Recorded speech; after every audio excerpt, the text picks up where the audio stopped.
morrow, fair maiden. Guten Morgen, Spawn. Spawn, I got a question for you. Mm-hmm. When did it become sex first, talk later in relationships and this whole dating thing? That was the most older person thing I've ever heard in my entire hold on. life. Let me check something. Yep, I'm still old. Oh, okay. Just making sure. Just asking for a friend. I mean, I feel as if people want relationships but aren't willing to commit a lot of times. So sex is the obvious. Who's not committing, though? Give me insight into your world. Well, I don't know. I'm not in that world. So that was a weird question. Okay, into your generation. You were your entire generation. I am my entire generation. I feel like I'm probably the worst spokesperson for my generation. Or the best, actually.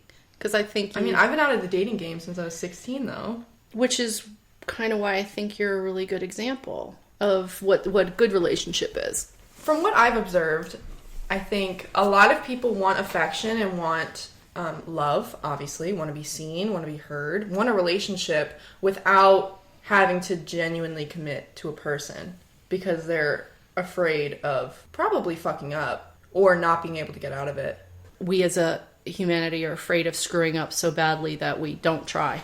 Yeah, I think that could be something. I think in relationships, the best thing is to communicate. Communicate doesn't mean you're going to like what you hear.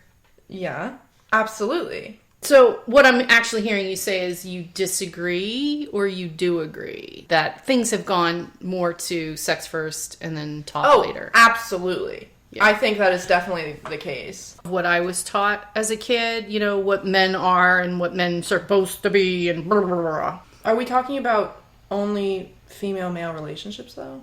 Unfortunately, yeah. So, unfortunately, yeah. That's all you have experience with from your generation. Correct. Not that I don't see it, embrace it, and accept it now. Absolutely. Yeah. But this is what my father told me. It's men's job to try, and it's your job as a female to say no. And I think it is, right? Let's think about that for a minute. Is that not just enabling? It is. It was the worst behavior. SA culture? I agree. Trigger warning. It was absolute bullshit. What was beneficial for my growth is that you were very open with me. And when I would ask a sexual question, you would answer it. Like, what was the whole thing? How old was I when I asked you how gay sex works? Yeah. He's like, I understand their parts. I don't understand how they do anything. How old was I, though? I was pretty young. 10? 9? You told me I was younger than that. No, I don't think so. Okay, I believe that. No, you were 9 or 10. I want to say you were 9 or 10. Okay, that's actually a lot older than I thought. You were very open with me when I had crushes on people or would be in, like, those fake elementary, middle school relationships. The learning phase. Don't call it fake. No, yeah. But they were real to you. But you know what I'm saying? Like, they're the playful, not actual serious sort of things where you're just holding hands and stuff. I mean, you were very accepting. You were very open about it. Dad just didn't really acknowledge it. Big Daddy D shut that shit down. No, he didn't, though. Because he didn't deal with it. He wouldn't deal with it. But that's very different than shutting it down. Shutting it down would have been like, that's inappropriate, boys suck, don't talk to them. He was just like, don't want to hear about it? Yeah. Have fun. He avoided. Well, he didn't say have fun. He was just like, he trusted me to handle it. He told me that. Because I asked him that once, why do I have to do all of this stuff? Why do I get fielded these questions? Why do I get asked all this stuff? Yeah, but I think after he died, I guess everything kind of stayed the same because he wasn't really involved in it anyway. as far as the dating relationships. As far as dating relationships, yeah. So I guess I'm trying to figure out if dating now is actually very different from dating back then. Definitely. Or you think so? Absolutely. You really do. I mean, we didn't have social media and stuff like that. Not saying that people can't meet organically or however you want to call it. It is much more accepted and widely utilized that people turn to Tinder, Bumble, Grindr, any of those places to meet up with a partner or to find a partner. I mean, I think the whole thing is kind of messed up in general, the whole concept of it, where you're instantly judging someone based off of their appearance, which, like, I understand we do in normal day-to-day life anyway. Obviously, you do your quick scan. But that is just such I just think an unhealthy way to go about it. I really do. You can see the most attractive human in the world and have a bad vibe right off the bat and know that you guys aren't compatible. Or not even necessarily that you're not compatible, but just like, it's a different feeling over the phone than it is. Here's the thing that I'm going to say. It's the concept of the more things change, the more they stay the same. That as animals, as humans are still animals, that we see each other and we're either attracted or not attracted. And there's 1,000 different things that go through our brains when we're looking at someone, eyeing them up for a potential mate. A potential mate? And I don't mean that in the English way. A broski? No, not a broski. I know, but like to date someone. Yes. So for the example of your partner. father did not look anything like someone that I would have considered dating. Yeah. Because he walked into that bar, and first of all, I had always said, I'm never dating anybody. Mr. Right doesn't go to singles bars. And where did it wasn't a singles bar, but it was a bar situation. And here comes this guy that broom, broom, broom. You heard him pull up before he pulled in. He comes in the door. He's 6'6". He's with absolutely massive man standing in the doorway looking like, he had his biker gear on. And I thought, wow, scary. So judgment much? Right? Mm-hmm. What was my first reaction as a female, scary big man? Mm-hmm. And then he was exactly the opposite. He went to the back of the bar. He was quiet. He watched a game. He kept to himself. He smiled when somebody talked to him. He seemed pleasant enough. That's why I'm saying the more things change, the more they stay the same. I still did everything you just said. I still eyeballed him, made a judgment. Absolutely. And then once I talked to him, it was, no, there was no love at first sight, but it was like, wow, I really misjudged him. He's really sweet. Mm-hmm. And he's really kind of cool. And he's really kind of fun. But again, and he's gentle. In person. You met him Yes, in person. But that's why I think this other stuff, even with these apps, you don't have a relationship until you make that person-to-person connection. So Absolutely. It really hasn't. It's only changed the speed at which we connect, not how we connect. But my question really goes back to, when did it become acceptable to get sex first and then relationship second, and then wonder why we're confused, why we're not having these deep-rooted relationships built on trust and faith in each other? Is that messing us up? Is it, or some people could argue that you get the stress of the sexual tension out of the way? Is that true? And it seems for men maybe, and for women no. Again, I think it depends on the person. How do you personally value sex? I think you grew up in a society where it was taught that sex was this horrible thing.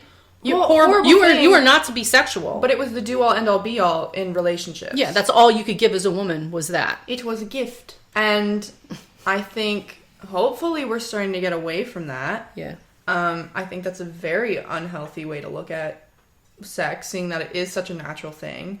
I feel as if still some people want to be really sexual beings and they want to have that openness. However, they still deep down attach it to having importance, and that's where there's this really bad gray area in this generation, where they feel as if once they have sex with a partner that they are now connected, when if you are going to be that person who has sex on the first date or whatever, nothing wrong with that. Absolutely nothing wrong with that. But then you cannot expect them to reciprocate any feelings that now you have attached to that. Right. Yes. That happens and I think quite often. It's so dangerous. I've seen this with a lot of my friends who have sex and then after are confused why the person walks away from their But you know encounter. that hasn't changed in a million years. Absolutely. That has not changed in a million years. So the more things change, the more they stay the same. Absolutely.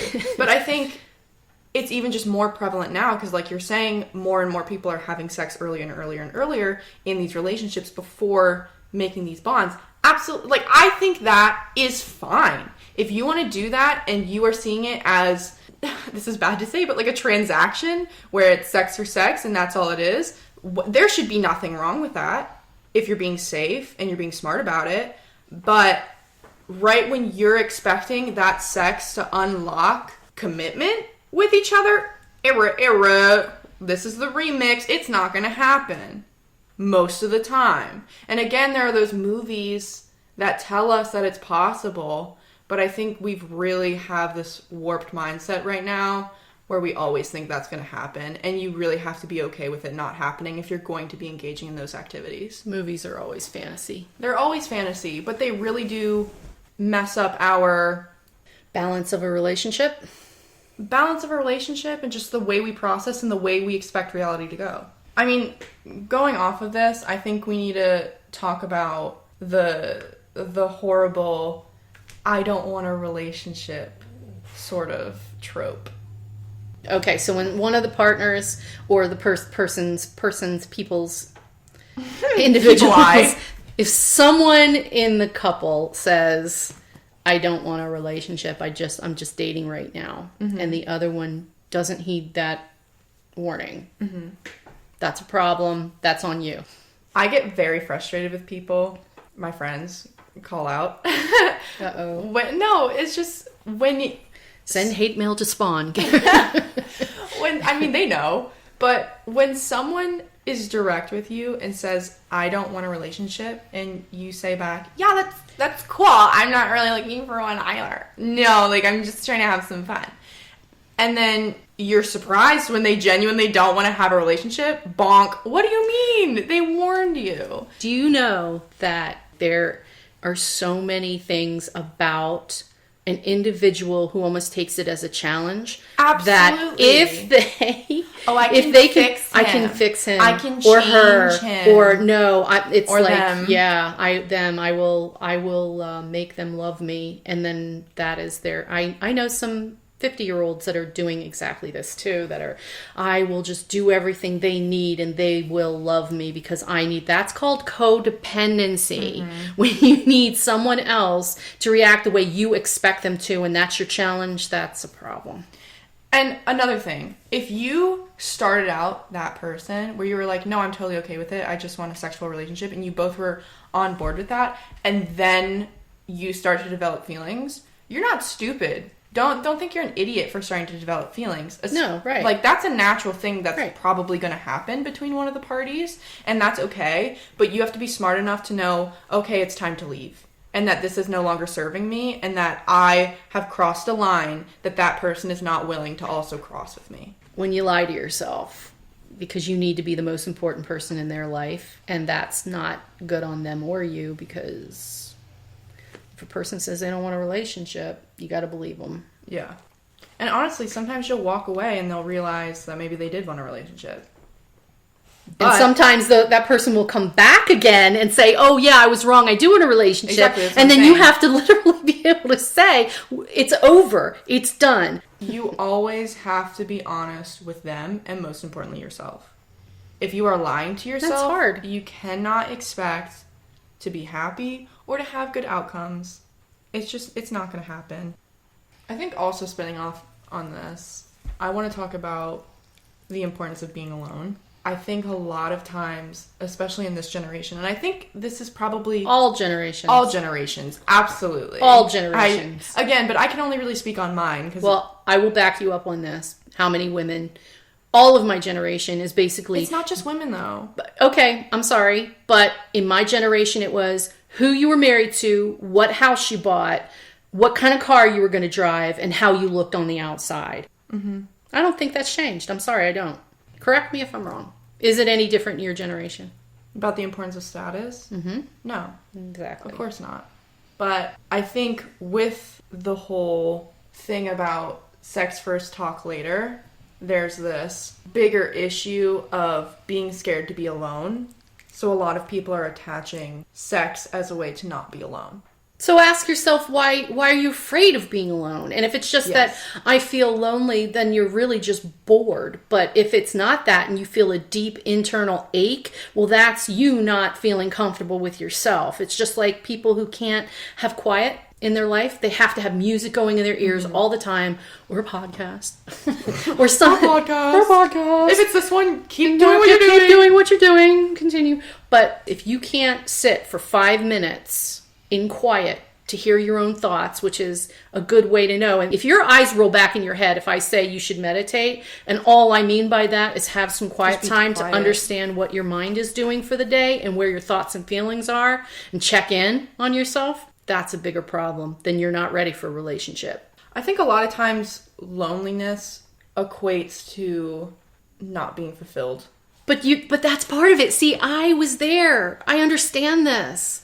I understand this feeling of, oh my God, I don't have a partner. What do I do? Who am I? What am I? What should I be doing? And I kept praying that bring me someone. And then when I finally put as much effort into myself and having fun, but when I started figuring out what made me happy, and I know there's a lot of people going, shut up. Yeah. I just want a partner. Yeah, you do. But you know what? Until you start figuring out what makes you happy, there is no way you have anything to bring to the table for someone else. And send hate mail to Fossil. The amount of times I've said absolutely in this podcast is absolutely... Oh my God! This is disgusting. 4,364. This is disgusting. Shall I pull up a thesaurus? Shall I pull up a thesaurus? I love that dinosaur, the thesaurus. Is that the one with the small arms? You can hit me. I don't hit. We don't hit. We don't hit. My bad. No hitting. My bad, y'all. No hitting. My bad. No hitting. Yeah. The only shots we want to see come in little 1 ounce glasses. The only shots we want to see are the ones that Lil Wayne constantly talks about. Absolutely. Alcoholism. Yay. Yay. We should not joke about that. I should. fought that real hard, lady. You know it. You can share that. Who's the lady? Aren't you? Yeah. My bad. That's no lady, that's my daughter. Old joke, but I feel like I'm turning into one of those people where they're like, oh my God, my dog. No, it's my dog. You want to see a picture of my dog? No, she's like so cute. You have yet to buy a purse to carry one. No. That's where I draw the line. Those people who are like, you want to see my dog? Look at my dog. She's so cute. And you're like, yeah, that's a cute dog. Like, every dog is relatively cute. But then it's like, we don't fucking care about your dog. Like, no one else cares about your dog but you. That is this generation's look at my pictures of my kids or my grandkids. Yeah. That's all that is. And you know what?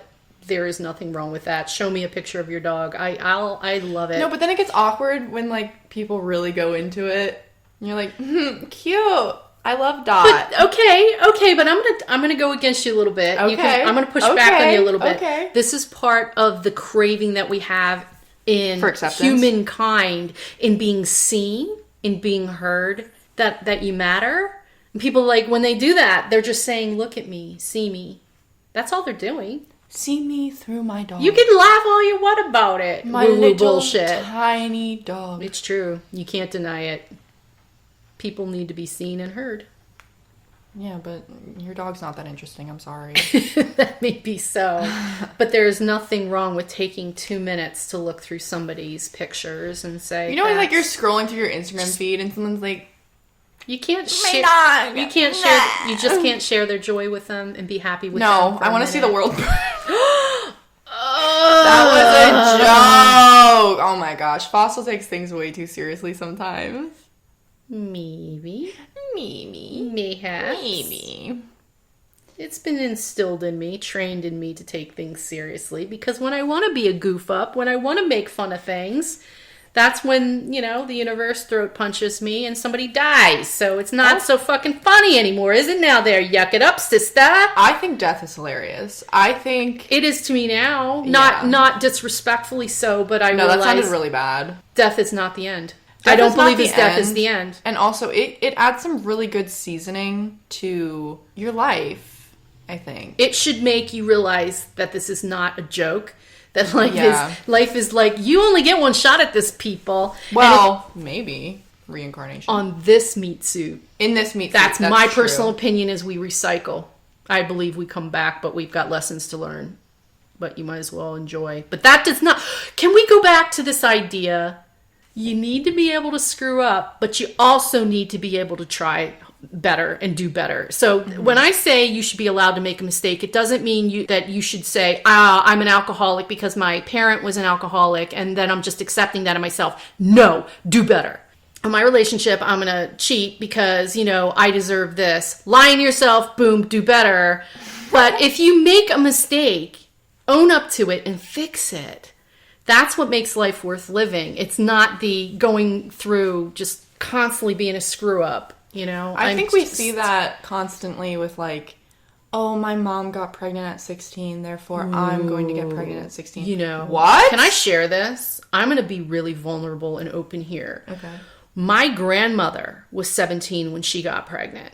Mm-hmm. My experience with history repeats itself is true. Mm-hmm. It happens, but it doesn't mean you have to react the same way. It's funny that because... also, it doesn't have to repeat itself. No, it doesn't. It does not. But if it does, again, personal example, my parents drank heavily. My mother was probably what you'd consider an alcoholic because weren't all women in that generation having to put up with the shit of that era. But, I started drinking really heavily. That was my go-to. And was I an alcoholic? I was either, yes, I was for a short time. Don't say yes. But I don't think I was because it was really easy for me to turn it around once I realized that it was emotionally based in what was happening and why. But the reason I'm going to say no to that is because, yes, you can go without it for a long time, but once you get it, you cannot stop yourself. You don't. That's true. Yeah, I can go You do not stop yourself. That's true. And so, yes, it's this thing of oh, no, I can quit. But the fact that you cannot control the amount you're having. You can't have it as a treat. It's all or nothing. Yeah, that's true. It's like I can't have 2 beers. I have to have 6. 9. 9. Mm-hmm. Math. 6 is a 9 upside down. Okay. Actually, I am dyslexic. No, you don't, Mom. Shut up. All right. It's not like when the tarot cards come out reversed. So I have to say I am an alcoholic. But it's not because my mom or dad was an alcoholic. You don't have to say anything. I don't like that. You don't have to say anything, but I think it's dangerous to say, oh, no, I'm totally not because I can walk away from it. Oh, but that's not true. Don't we do that? We just don't want to be that asshole. Of course. Yeah, that's true. So I guess I have to put the check mark on my... Are you an asshole? Yes. Are you an alcoholic? Mom, you better check that box. Your hand's shaking. You're I'm not going to do it. But it's not shaking because I'm on withdrawal. Okay. I'm better than that. I'm better than that. But my point was, that's not an excuse because so-and-so in my family that happened to, that it has to happen to me. That's garbage. Mm-hmm. It's garbage thinking. Let's do better.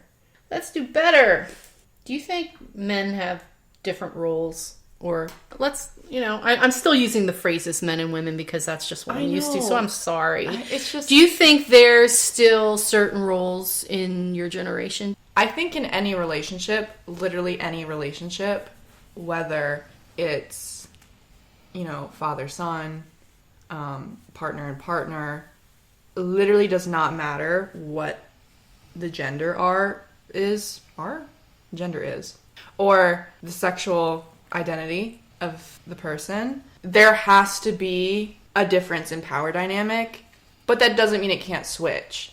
Okay, I'm glad you said that last part. Yeah. No, because it should not be just one or the other. You should not be the leader all the time, especially in a romantic relationship or in a couple. I completely agree. Period. But you gotta share that. There's going to be that person who is typically in the leadership role and the person that's the follower. And then in certain situations, absolutely, it can... I said it again. Oh my God. Smack my wrist. No. But yes, it does switch. Yeah, no, it should. It should. Because it seems to me, even in my relationship, when one person hangs on to the leadership role for a long time, they become bitter and they don't want to be in it anymore. Well, also, I think we should add that just because you appear to be in the leadership role does not mean you're in the leadership role. Yeah, that was big in my day. Yeah. Wives were doing so much behind the scenes and getting credit for none of it. I think that's important to identify as well. That also something we should talk about. My boyfriend said something really interesting to me the other day where he said, you never understand anyone else's relationship just by looking at it, which I think a lot of people would say, like, yeah, no shit, sure. Not by looking at it. But he truly meant that every single relationship has a different dynamic. Yeah, I guess that could be Every true. single person has different needs, different wants, different ways of living. So what works for me and him is not going to work for another person. That's true, but there are basic truths. Yeah. Like, you have to have respect for each other. You have to be willing to communicate. You can't lie. Yes. You can't cheat. You can't do things that hurt the other person on purpose. Again, talking about cheating, some people don't value sex. Again, you're putting value It's not about the value on the sex. It's about being honest that you're keeping another person in a relationship that they don't even know that they're having. Cheating is lying. Your partner could say to you, it's okay, I understand. I don't want sex as much as you, and feel free to do it. I don't want to know about it. I don't want to hear about it. That's healthy. You've given the respect to the person that you're with to say, I need this more than you, and I love you, and I don't want to leave the relationship. But to lie to yourself and that other person because you don't want to get in trouble is not healthy, period. The basic truths of just, you have to respect and be honest in your relationships, because then one or the other is not even knowing where your relationship stands, and that's just a lie. Right, but again, everyone's definition of cheating is different. If you ask someone, is talking to someone of the opposite sex cheating? Some people would say yes, okay? Because whatever their issues That's are. a hyper insecurity. Right, but I'm saying for different relationships, it's going to be different. There are people who are in open relationships who literally think that having sex with anyone is completely fine as long as both parties are understanding of that. For the purpose of this podcast, I wish to make the definition of cheating when the other party does not know. Mm-hmm. I agree with that. When you don't go home and say, I was talking to so-and-so. Because as soon as you get into that dynamic where you're not telling your partner, or avoiding, like literally don't want them to know, hiding your conversations, that's cheating. Mm-hmm. And that's just lying.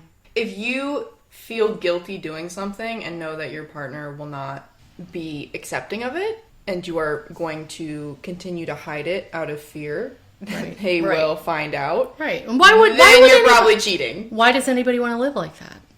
Why does anybody want to live in that turmoil, internal turmoil? Because all it's going to do is make you spiral down into feeling like a bad person, feeling guilty, and feeling like shit. But I think that's the coward way out. Because a lot of times I think people do it as a way to end something that they're too scared to end themselves, in hopes that the person will find out and leave them. I agree with you there. Unfortunately, I do agree with you there. And I think cheating is the pussy way out. I'm going to say it. And the person has to realize how happy they could honestly be, but they're not giving themselves a chance to do it. What do you mean?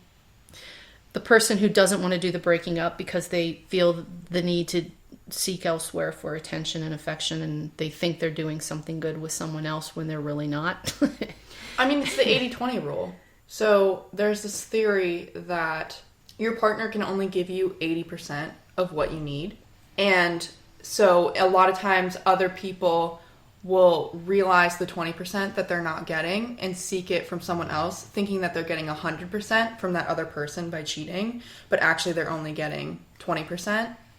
You know what really bugs me about that? Yeah. You said that, and all I could think of is you shouldn't be relying on your partner for any of it. But if you need certain things in a relationship, everyone needs certain things in a relationship. But again, that goes down to the basic truth. And if you say, I'm coming into this relationship, you've got to know where your boundaries are, what you'll accept and what you won't accept. Mm-hmm. And as long as you're honest with each other and what's important to you, I guess. Because it's like a game. I want to win this person over, so I'm going to react the way I think they want me to. Mm-hmm. And then they become someone they don't recognize, and then they start to confuse who they are and what they are, and that's how we spiral into crap. That 80-20 rule just bugs me, because you should have 100% independent on yourself for all of it. And if you share it with someone else, that's great. maybe that's just my misinterpretation or understanding of the 80-20 rule, because I don't think you should rely on anybody for not relying on them, but if in a relationship, if you're only getting 80% of your, like, quote unquote perfect relationship, right? If you got literally everything you ever wanted out of your relationship, that's not possible. Relationships will always grow and change. We as human beings cannot stagnate. It's hard enough to find somebody that you can actually live with, and then finding someone that is willing to grow with you, morph and change, accept the changes that are happening is even more powerful. Mm-hmm. That's even more special. So there is no just one type of relationship, because, I mean, even in my marriage, 18 years, it was different all the time. Is that it's not about not screwing up. It's not about not making mistakes. It's not even about not hurting each other. You're going to do that naturally anyway. It just happens. Mm-hmm. But to intentionally hurt somebody, it's just shit. But just looking at, like, me and Big Daddy D, it was not, when I say perfect, I don't mean we never fought. We fought like gangbusters. There was times I'm sure he wanted to leave. There was times he did leave the house to take a drive because he was so pissed off. Yeah. And me too. There were times where I was like, why am I here? Mm-hmm. What is my purpose in this family? Mm-hmm. You think those things, that is natural. So a perfect relationship, when I say that, is not about having happy every day and we never fight. That's bullshit. Right. But to fight for each other, laying your heart on the table and saying, all right, you're not going to like what I'm about to say, but here it is. Yeah. You have an experience with that. And saying that out loud, I just realized you just went through this too. Yeah. I mean, I think it's really interesting in my relationship. I've been with my boyfriend for 4 years now. And I think a lot of times my friends look at my relationship as being the perfect one amongst my group, because I'm the only one who's been in this long of a relationship. Again, I have friends who have been in long-term relationships. That's not what I'm saying, but I'm definitely the one who's been in the longest one. And I don't always tell them about issues that I'm having, because I don't think it concerns them, and I think it's usually something that I need to figure out myself. Right there. Can I stop a second and interrupt? Yeah. As your mom, mm-hmm. I get to say how proud I am of you too, as well. No, okay, all right, but let me say something. You are actually exhibiting what I mean, what I define as a perfect relationship, because you don't take it to your friends. What should I be thinking, feeling? How do I act? You're like, nope, it's between me and him. But again, you kept it on where the table between you and him, where it needed to stay. Again, I think it is important to run things by other people. If you are the type of person who needs to go to your friends and to talk things out, and they help you get a clear mind, do not think that that's a wrong thing to do. But at the end, do not look at your friends and say, well, you told me to. My thing is, with my relationship, looking at my group of friends, I know I am the person who has had the longest relationship, who has the most experience with this person, okay? To go to them for my experiences would be silly, because they themselves have not experienced it. How can I rely on them to make that decision? You can't. I can't. Exactly. But you're taking the responsibility for it in the end. And that's what it comes down to. I am very much the type of person who would rather just tell them after the fact what happened. Right. Rather than get their opinion on it. And in this situation, I would get their opinion on so many other things, because I obviously value their opinions. That's not what I'm saying. But I guess I'm spotlighting the fact that you say go talk to your friends, plural. You should not be needing to talk to more than one confidant, one person that you trust and respect, to make, help bounce the ideas that in the end should be absolutely 100% your bottom line decision. But I think with that, a lot of them think that we don't have any issues. Because people who work really hard at their relationship make it look easy. Yeah. Especially as of recently. Again, I really try not to air that out with them, just because I think it's really just between him and I. I mean, we definitely had that conversation, because both of our lives are changing so quickly. And growth is happening, has happened, will happen. And we just had to sit down and have a really honest conversation about what's happening next. Get next to Jesus meeting. Yeah, we had to get next to Jesus. We're not religious. Get next to Buddha. No, we're not religious. Get next to ourselves. Get next to him and I. Yeah. But again, I think it's really important because I had this spiraling in my head where I really thought he was not going to take it well because I thought I was like blindsiding him almost by saying, these are my thoughts and feelings and what I'm concerned with. And he literally looked at me and was like, yeah, totally. And I love you and we're going to get through it. That is everything. Right there. But Mind Monster always comes and tries to take I over. was terrified to have this conversation with him. I really thought he was going to look at me and say, you know what? Screw you. Which is completely silly of me because he would never do that.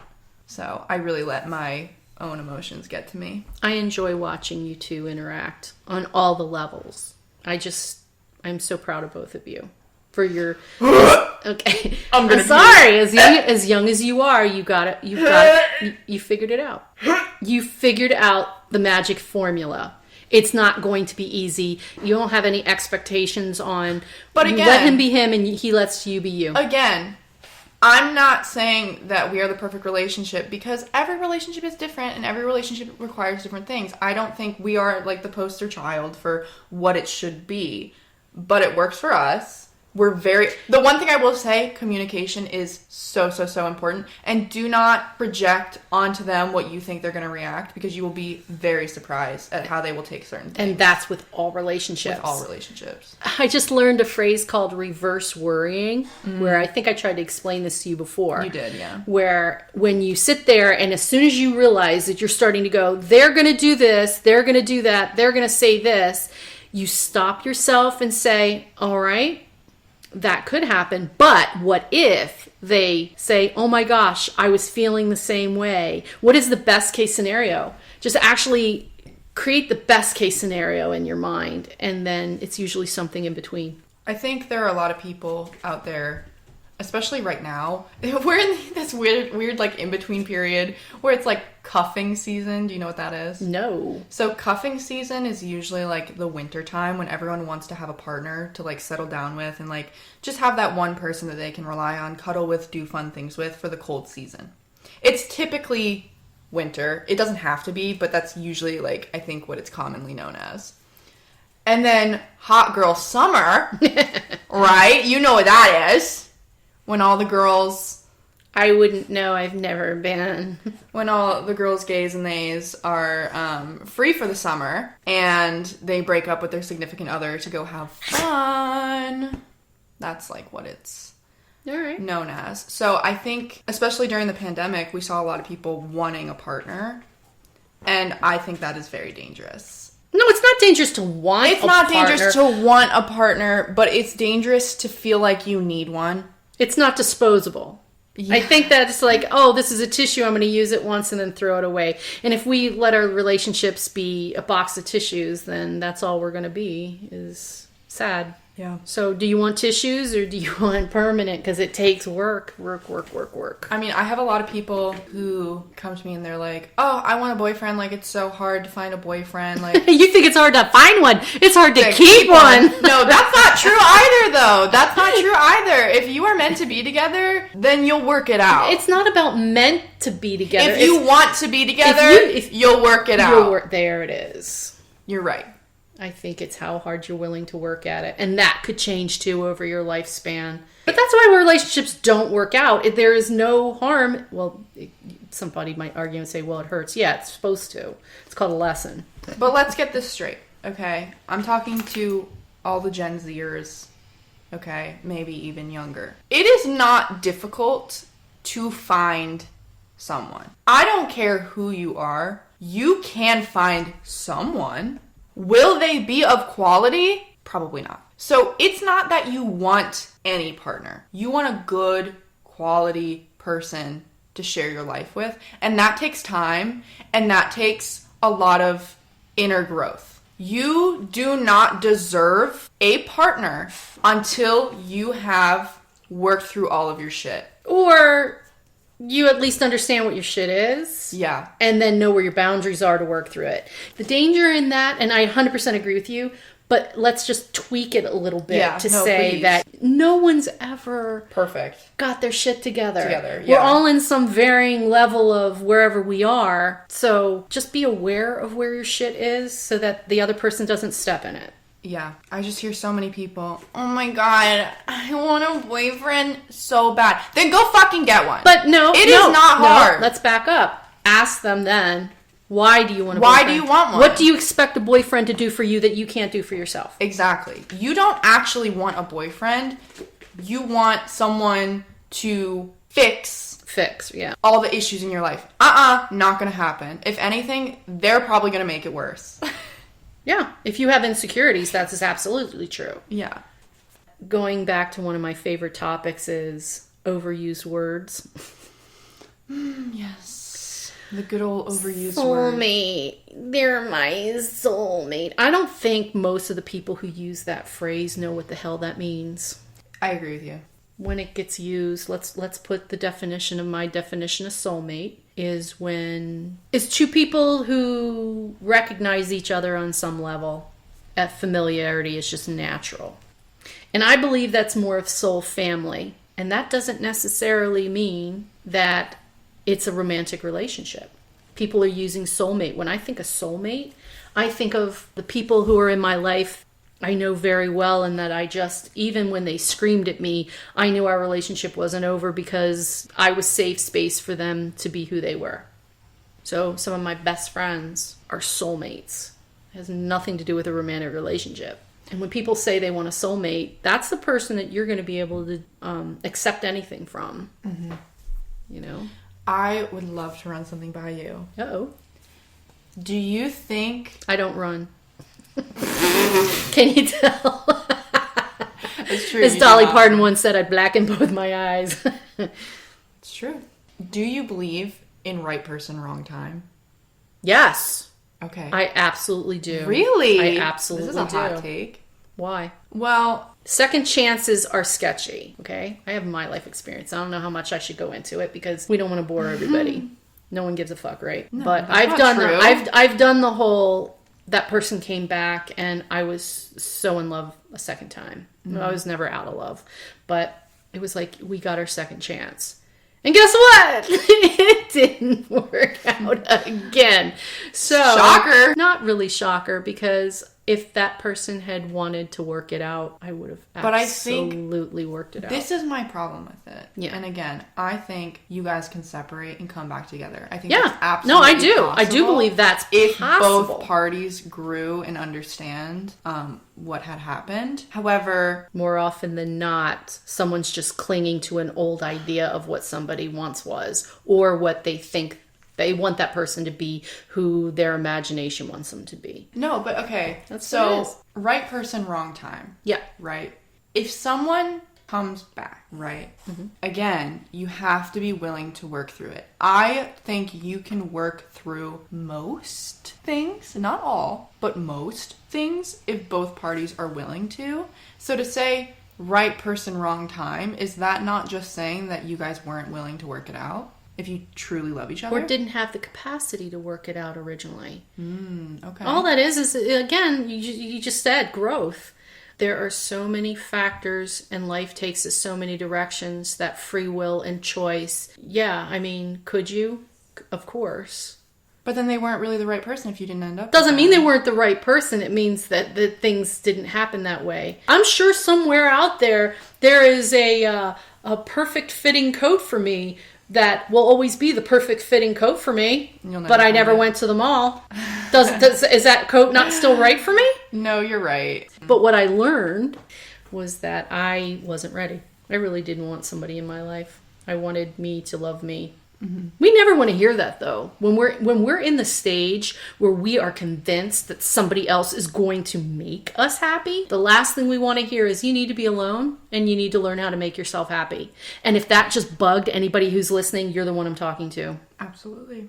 Because you were me and I am you. And I've been there and I understand that 1,000%. And I know somebody will see me in all my radiant glory. Somebody will see me and will connect, but it's just not time. Or when it's time, it'll present itself. And then it'll be up to me to say, I'm buying that coat. Just because it fits doesn't mean you have to buy it. Absolutely. No, everyone has free will. Mm-hmm. You just got to be honest. I think it all comes down to be honest with yourself and someone else. Friendships as well. We were talking a lot about romantic relationships, but when I hear people say, I don't have any really good friends, what I just heard, honest to God, is you're not being a really good friend. You're that person who's sucking all the joy out of all of your relationships because it's all about you. I've stopped talking to people because when I talk to them, all they do is talk about themselves. Mm-hmm. They never once said in weeks, years, whatever, how are you doing? Or they didn't mean it. Or it turned right back almost immediately to themselves. I think if you don't have really good friends, it could be a couple things. A lot of times, you don't have really good friends because you are not putting your standards where they need to be. And if you aren't clear on what you want and what you're looking for and the respect that you require, people are not going to give it to you. People want to give you... You have to respect yourself first. And people I mean, that want to sounds give like, you the bare minimum. Duh. I think that's true. Do you think that's true? That people want to give you the bare minimum until you expect better? By proof of every single one of my relationships, people will step to the plate or they'll back out. Or they'll back out. But if they backed out, then that's good. Yeah, bye. Then they no longer serve you anymore, and it's time to move on. That's right. And that's hard to hear. Listen to how you phrase things in your relationships. Mm-hmm. If you find yourself thinking, but I do this and that and this and that, ask yourself what's really going on, because that's bullshit. The world does not revolve around you. I had an episode like that too. I was really upset, and it was literally at the time where you all were littles. Daddy was busy, and the brothers. And I felt unseen, unheard, and unloved. Mm-hmm. So I started in my brain with but I do everything for the martyr syndrome. Mm-hmm. And I thought, well, if I just do a little more, if I give a little more, they'll love me and notice me. No one did. One Christmas came around and I didn't get even a card, not even a homemade card. That hurt. How old was I? I had to have been young. You guys were little, okay? And then just to defend, okay, Daddy was busting his ass, and traveling and stuff and doing things, and when I made him realize I was hurt, but the truth was I could have said, "What are you getting me for Christmas?" and playfully, or you know what? How about I just buy myself what I want for? Look, honey, look what you bought me. Right? For Christmas.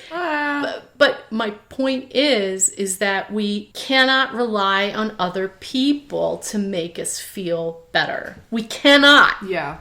If you know how to soothe yourself and put yourself first, but if you say, you know what, it's okay. They were all busy. The kids are little. Daddy didn't have time. He's trying his best.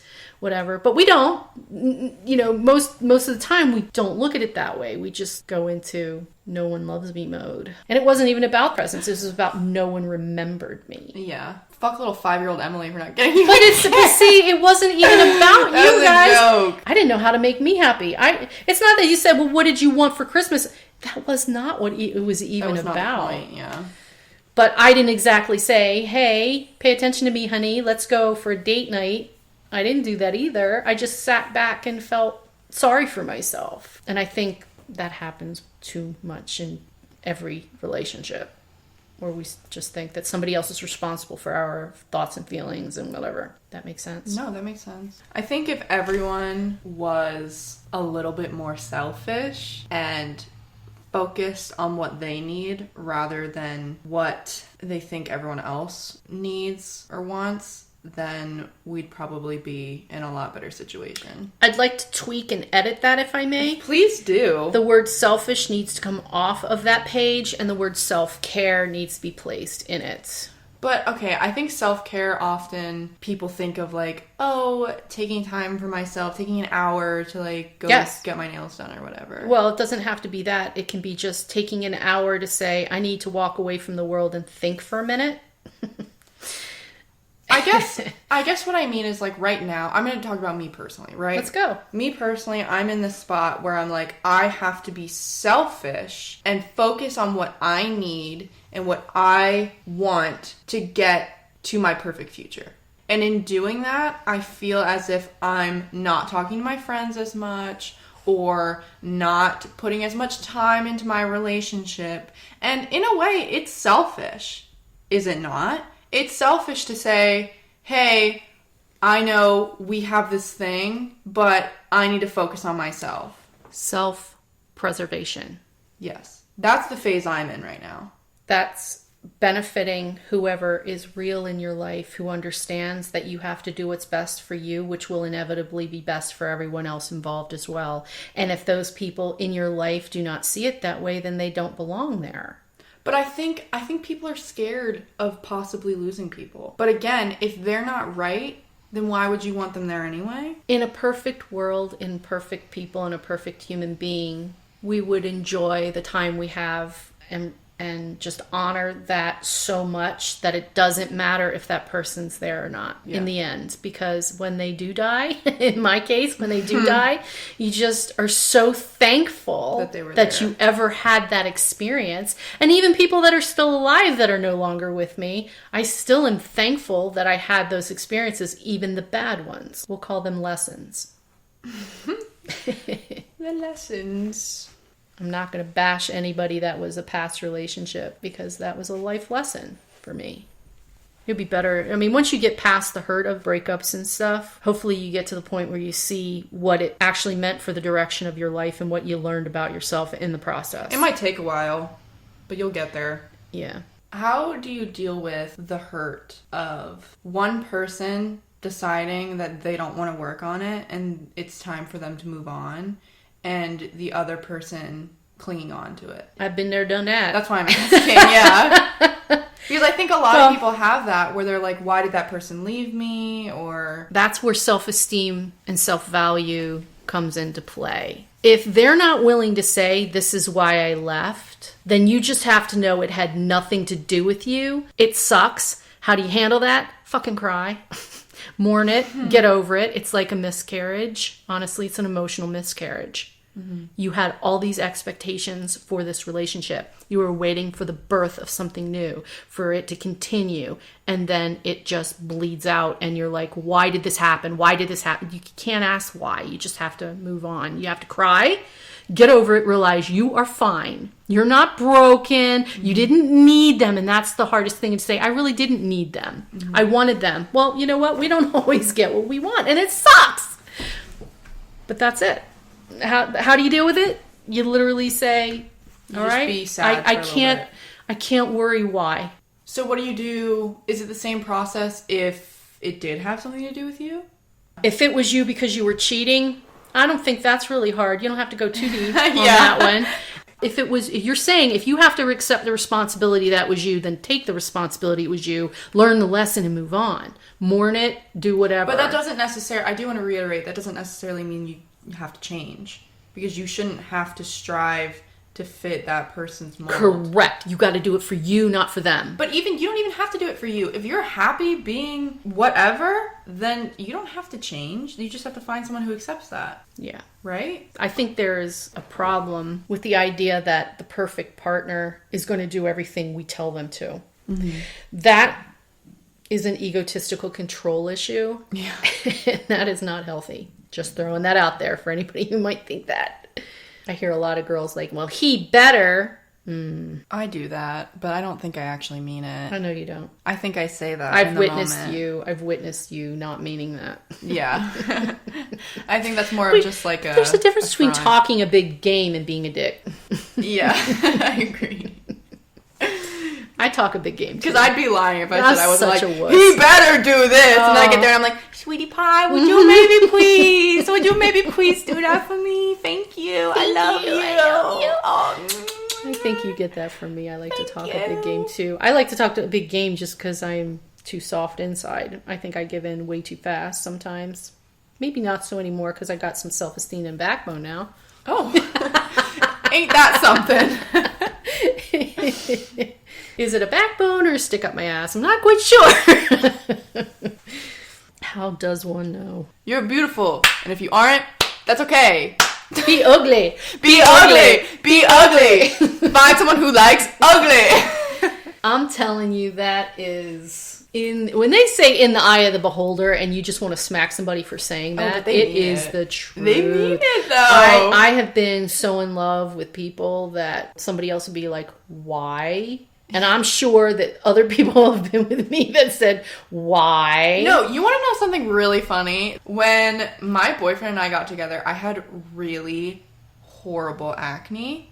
And I would cover it up with makeup, or I'd try to. I didn't really do that good of a job. But this was in high school, right? And I was really insecure about it. And I think later on, after, like, it got a little bit better or whatever, I went on medication to, like, make it better. I asked him, I was like, why didn't you ever comment on it? Like, blah, blah, blah. You know, like that 18-year-old. He's like, why didn't you ever say anything about it? Babe, I was, like, ugly. Right? And he literally said, I thought they were freckles. Are you for real? He loved me so much. I don't even care if he was lying. That shit's hilarious. That's called Through the Eyes of Love. He really said... I'll break into song. But he was so serious. Yes. He was so serious. When you look at somebody and you see... you ready to vomit again? Cue the gag reflex. You see their soul, not their physical outside flaws. You see their soul. Nuts. Yeah. This is another thing. I'm quite a tall gal, right? Baby giraffe. I'm quite a baby giraffe. And a lot of men are intimidated by that and say they would never date someone taller than them, which I think is so stupid, first of all. Yeah. But second of all, also, you can have preference, whatever. You don't want to date a tall bitch, that's fine. But at the end of the day, how many people have had crushes on me, or have, you know, like the few people I've been in a relationship with that I've been taller than them? It doesn't matter. Doesn't matter. It doesn't matter. I've had all the different relationships. Yeah. And that, it shouldn't matter. It matters to them more than it does to us, which makes me mad. Because that's on you. That's on them. If they're on the shorter side of the male chart, which to me never mattered at all. It's always how you make somebody feel. But that's the thing. I never thought about it until there were men who told me that it was gross for me to be taller than them. And then I internalized that, and then I was like, I have to find someone who's taller than me. I think it's become a common thing where girls feel like they have to be shorter than the male. But a lot of time that's not a problem, because a lot of women are quite short anyway. But if you have two women, does it matter? I don't think so. I would like to think no. But again, you can have preference. There's nothing wrong with having preference. But again, if that's something where it's like really a deal breaker for you, why? See, I have this utopian thing about gay and lesbian relationships, that they have that gift to be able to see past it, but they don't, do they? I mean, I wish we could all just go and look at each other's souls. Just like any person, I think Can we get to that alien mentality of just being able to see what's on the inside, not worry about the outside, the meat suit? That'd be great. Thanks. So what did we learn today? Be true to yourself. And by that, we mean get next to Jesus with yourself. Be honest with others if you want the good relationships. Across the board, with anybody. With anybody. Friendships, family. If you feel like you need a relationship, that probably means that that's the last thing you need. But let's emphasize and put bold on the word need. Yeah. You don't need anything. The only thing you need is yourself at the end of the day. Right. So, and you better be really, really good to yourself. And being selfish is another overused word. Because if you don't take care of yourself, you have nothing to give others. Yeah, I agree with that. Or it's fake. I really tried that. I tried on that whole let's be what other people need you to be. I think a lot of people do, where they're like, if I just keep giving and giving and giving, they'll think I'm important. If you give some more, if you give some more, if you do some more. But that's not true. If you don't think you're important, they won't think you're important. Yeah. Because you've already given them the confidence that they needed to think of themselves highly. And you didn't even do it for yourself. Martyr syndrome is rampant.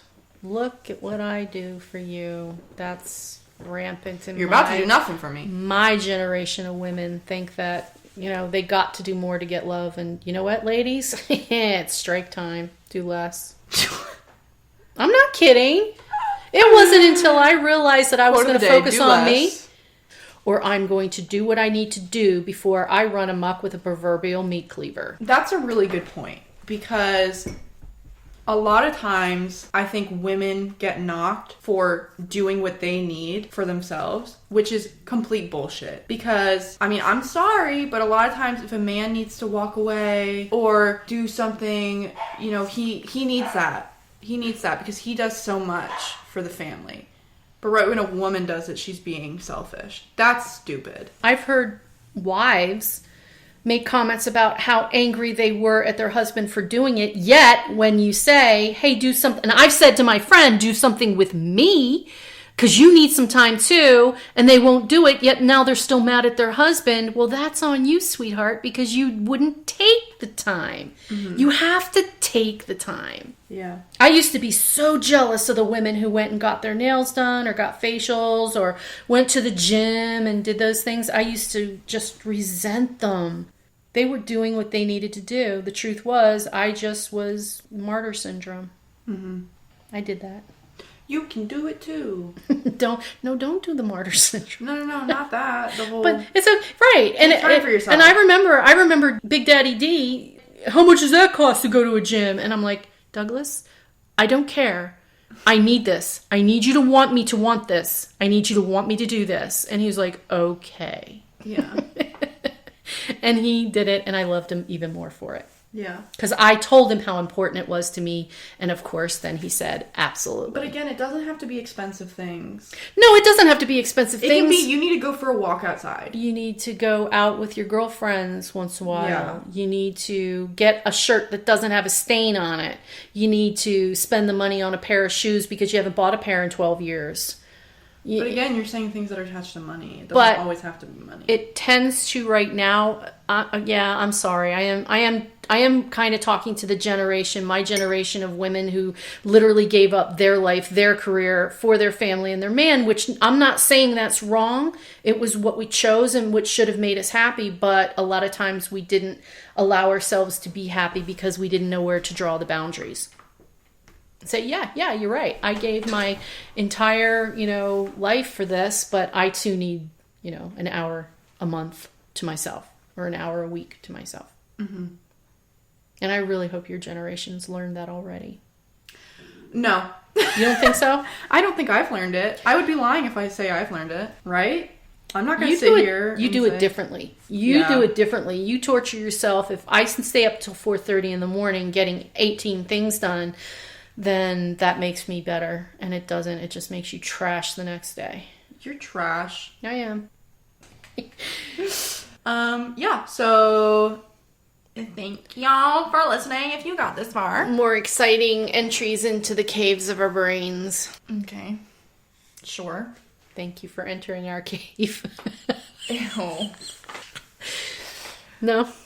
I'll go pray about it. What is this religion? This religious, like... What do you mean, what is this? You live with me. You know what I do. You're spiritual. I don't know what I am. I'm just trying to figure it out, and I have my process, and I have my way, so leave me alone. Okay, well, you heard her, so... Here I am. If you made it this far, thank y'all. Thank you. Thank you. Thank you. Honestly, if you didn't, that's understandable. I hope something in here was helpful. That's really why I want to do this. I hope it helps somebody else say, hey, yeah, I did that too, or I feel that way too. I hope.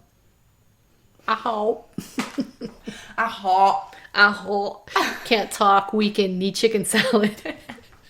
Slowly deteriorating. Hopefully you'll be back to listen again. Please. For the love of God. For the love of God, come back. Because our self-esteem relies on No! That goes against everything! That was a joke. Funny bone engaged. Alright, enough. Okay, bye. Bye. Where is the button?